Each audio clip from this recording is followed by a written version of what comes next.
बताओ ये नवरात्रि माँ भगवती का जन्म कहाँ से हुआ? तो माँ भगवती की माता का नाम है यशोदा। जब देवकी माता ने कृष्ण को जन्म दिया, उस समय यशोदा माँ ने भी एक कन्या को जन्म दिया था।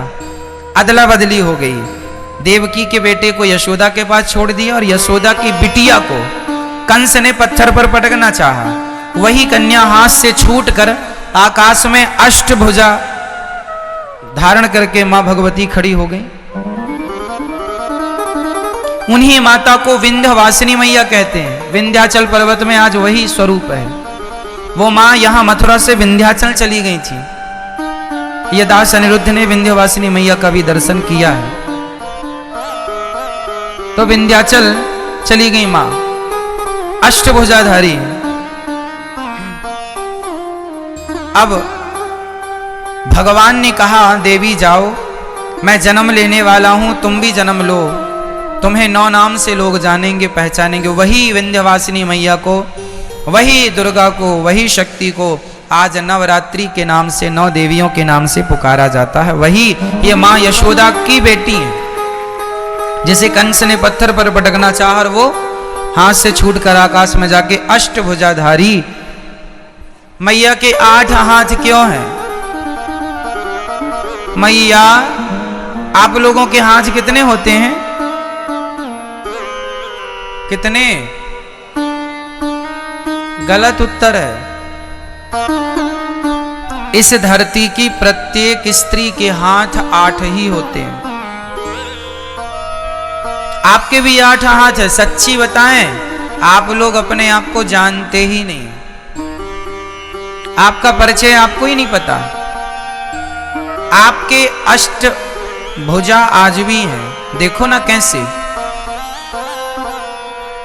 एक पत्नी अपने पति के लिए दोनों हाथ बढ़ाती है। पति कहे कि नाश्ता बनाओ, तुरंत पति ऑफिस जा रहा है, तुरंत नहा धो करके तैयार हो गई पति के पहले और नाश्ता बनाने लगी, चाय बना। तभी ससुर जी ने आवाज लगाई, अरे बहू, चश्मा कहाँ है? तुरंत नाश्ता को छोड़कर अपने पति की सेवा के लिए खड़ी थी, पर ससुर की आवाज पर दौड़ पड़ती है, ये ससुर जी, ये चश्मा आपका है। एक नारी को तभी उसके बेटे ने आवाज लगाई, माँ हमारा टिफिन कहाँ, हमारा बैग कहाँ? तुरंत माँ दौड़ पड़ती है अपने बच्चे के लिए, ये तेरा टिफिन है, ये तेरा बैग है, स्कूल जा।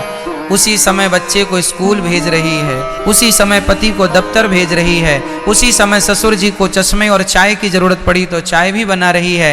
एक समय में 4 काम कर लेती है स्त्री, इसलिए 4 काम करने वाली 8 हाथ से वो काम करती है। पूरे गृहस्थी की जिम्मेदारी इन 2 हाथों से थोड़ी होती है। आपके अनेक हाथ हैं। 2 हाथ से पति को, 2 हाथ से बच्चों को, 2 हाथ से सास ससुर को, और भी बहुत सारी जिम्मेदारियां स्त्रियों की होती हैं। घर की साफ सफाई से लेके घर की जिम्मेदारी, घर में राशन नहीं है, नमक नहीं है, हल्दी नहीं है, नमक तेल नहीं है, घी नहीं है। पुरुष को इसकी कोई जानकारी नहीं होती कि घर में शक्कर है, पत्ती है या नहीं। नारी इसका पूरा ख्याल रखती है और खत्म होने के पहले इसकी तैयारी करती है कि खत्म हो जाएगी तभी नहीं, उसके पहले बुला के रखवा लेती है, क्योंकि खत्म हो गई तभी कोई मेहमान आया तो मतलब वो हर क्षण हर जगह उसका ध्यान है, हर जगह उसका हाथ है। इसलिए प्रत्येक स्त्री 8 भुजाधारी, स्त्री के 8 हाथ, अष्टभुजाधारी। और बैठी किस पर है? अच्छा, 8 हाथ इसलिए भी हैं स्त्री के, अर्थात माता रानी के। कई लोग कहते हैं ये दुर्गा मैया के 8 हाथ क्यों हैं? अरे भाई, दुर्गा मैया के 8 हाथ इसलिए हैं क्योंकि दुर्गा माँ है। किस किस की माँ है? माँ सबकी माँ है। 4 बच्चों की है। दुर्गा मैया के 4 बेटे हैं। माँ भगवती के कितने बेटे हैं? दुर्गा मैया मैं बोल रहा हूं तो दुर्गा में सभी माताएं आ गई। लक्ष्मी जी, सरस्वती जी, पार्वती जी, सब एक ही तत्व। इस बात को हमने कल समझाया था, अब एक ही बात को बार बार नहीं समझाएंगे। दुर्गा मतलब लक्ष्मी, दुर्गा मतलब पार्वती, कुछ भी शक्ति एक है। श्री मतलब लक्ष्मी, ठीक है। तो माता जी के हम 4 बेटे हैं। हम कितने भाई हैं? 4 भाई। कौन कौन से भाई? पहला भाई ब्राह्मण, फिर क्षत्रिय, फिर वैश्य, फिर शूद्र। हम 4 भाई हैं। 4 भाइयों में बड़े भाई कौन? ब्राह्मण, फिर क्षत्रिय, फिर वैश्य, फिर शूद्र। हम चारों एक ही पिता की, एक ही माँ की संतान है। माँ दुर्गा कहती हैं मेरे 8 हाथ इसलिए हैं क्योंकि ये हाथ मेरे नहीं, मेरे 4 बच्चों के ही मेरे हाथ हैं। ये 4 बच्चों को खड़ा किया जाए तो 8 हाथ होते हैं ना। और माँ कहती हैं कि तुम चारों ब्राह्मण, क्षत्रिय, वैश्य, शूद्र, तुम जिस दिन संगठित हो जाओगे उस दिन तुम शेर की भी सवारी कर लोगे। क्या मजाल किसी की कि तुम्हारी तरफ कोई आंख उठाकर देख ले। लेकिन तुम तो बटे हो ना आपस में, जातवाद में, इसलिए लोग आके हम पर हुकूमत करते हैं। हमें कहीं कोई लूट ले जाता है, कोई हमें गुलाम बना लेता है ना। आक्रांता के लूट गए, गुलाम बनाया। क्यों? क्योंकि हम लोगों को आपस में लड़ने की बीमारी है। हम लोग तो इस बात पे लड़ते हैं, अरे हम ब्राह्मण हैं, हम क्षत्रिय, हम वैश्य हैं, शूद्र हैं। अरे पगले, तुम चारों एक ही बाप की संतान हो। ये झगड़ा करने को कहा किसने? वेदों में तो कोई झगड़ा नहीं है। वेदों में तो ब्राह्मणोस्य मुखमासीद बाहु राजन्यः कृतः ऊरु तदस्य जत वैश्यः पदभ्यांगुं शूद्रो अजायत। एक ही वेद में एक ही जगह पर चारों की उत्पत्ति बताई है, एक से, श्रीमन्नारायण से, ब्राह्मण, क्षत्रिय, वैश्य, शूद्र। हम चारों एक हैं। कोई छुआछूत हमारे भारत में नहीं है। लेकिन आज के कुछ मूर्ख लोग छुआछूत की भावना भी रखते हैं। क्या भगवान श्री राम ने छुआछूत रखी शबरी माता से? शबरी माता भी तो कोल भीलों की बेटी हैं। क्या राम जी ने छुआछूत रखा? नहीं जी। जब भगवान छुआछूत नहीं रखते तो हम कौन होते हैं परमात्मा की मर्यादा का उल्लंघन करने वाले। इसलिए इंसानियत से प्यार करो, इंसानों से प्यार करो, जो सनातनी है उनसे प्यार करो, जो आपके अपने हैं उनसे प्यार करो, और एक दूसरे की तरक्की से प्रसन्न रहो। ये नहीं कि वो तरक्की क्यों कर गए तो आप जलने लग जाओ, कोई फायदा नहीं। हमें प्रसन्न रहना चाहिए कि हमारा अपना है। और जातवाद का जहर घोल दो मेरी माँ, अर्थात नष्ट कर दो जातवाद का जहर, खत्म कर दो। नहीं तो ये जातवाद का जहर घोल घोल के आपस में हम लोगों को लड़ा लड़ा के, और आक्रांताओं ने सोचिए कितने 100 वर्षों तक राज्य किया। 700 साल तक गुलाम रहा भारत, कुछ अंग्रेजों से, कुछ मुगलों से गुलामी की हमने। क्यों गुलामी की? क्योंकि वो यही कहते थे फूट डालो शासन करो। आपस में लड़ाते थे हम लोग, जातवाद पे लड़ते।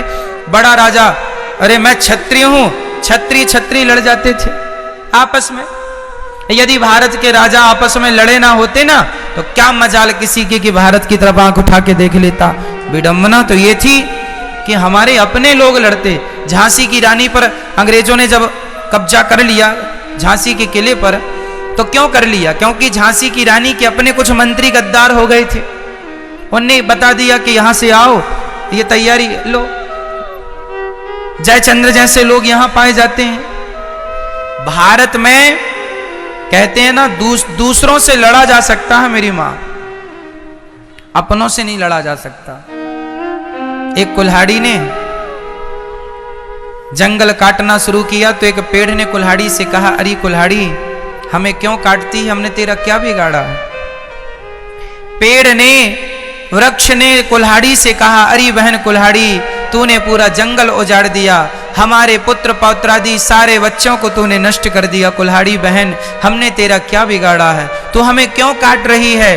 कुल्हाड़ी ने मुस्कुराते हुए कहा, पेड़ भाई साहब मेरी क्या ताकत थी कि मैं तुम्हें काट सकती थी, तुम्हारे अपनों ने ही मेरा सहयोग किया है, इसलिए मैं तुम्हें उजाड़ रही हूं, तुम्हें काट रही हूं। कैसे? अरे कुल्हाड़ी में लकड़ी का हिस्सा होता है, देखा होगा, डंडा लकड़ी का। अरे जंगलों को काटने का किस्सा ही ना होता यदि कुल्हाड़ी के पीछे लकड़ी का हिस्सा ना होता। क्या बताएं, अपनों ने लूटा है हमें, गैरों में कहां दम था। मेरी कश्ती तो वहां डूबी जहां पानी कम था। अपनों ने बहुत कुछ बिगाड़ा है मेरी माँ। चलो कोई बात नहीं, पुरानी बातों को ना करें। अब हम प्यार से रहें, भाईचारे से मिलजुल के रहें। कोई जहर ना हो जातवाद का, ऊंच नीच का। प्यार से, इंसानियत के नाते सबसे रहो मिलजुल के। चलिए ठीक है। तो माँ भगवती कहती हैं तुम चारों जिस दिन एक, रामचरितमानस में भी ये बात लिखी है, जहां सुमति तहां संपत्ति नाना, जहां कुमति तहां विपत्ति निदाना। जहां सुमति, जहां एकता है, जहां संगठन है, वहां सब कुछ है। और जहां झगड़ा है, अरे झाड़ू भी यदि संगठित रहती है, झाड़ू के तिनके यदि संगठित होते हैं तो सारा कचरा साफ होता है, और झाड़ू बिखर गई स्वयं कचरा बन जाती है, स्वयं कचरा बन जाती है। इसलिए झाड़ू हर तिनके को संगठित रखती है। यदि झाड़ू का तिनका, एक भी तिनका यदि बिखर गया तो वो तिनका भी कचरा ही कहलाएगा। सही है। आप जब तक संगठित हैं तब तक सुरक्षित हैं, बिखर जाओगे तो कोई भी, कहावत तो सुनी होगी, एक लकड़ी को कोई भी तोड़ सकता है, लकड़ी के पूरे गट्ठे को कोई तोड़ नहीं सकता। संगठन तो लकड़ी के गट्ठे की तरह है, कोई क्या मजाल किसी की कि कोई आगे बढ़ के तुम्हें देख सके। संगठित रहो। कौन कौन संगठित रहे, बोल के बताओ, कौन कौन? ब्राह्मण, क्षत्रिय, वैश्य और चारों एक पिता की संतान है। सबको गले से लगाओ। राह में आए जो दीन दुखी, सबको गले से लगाते चलो। प्यार से रहो, बहुत जरूरत है इस प्यार की मेरी माँ। पता नहीं लोग क्यों झगड़ा करते हैं, बात बात पर विवाद करते हैं।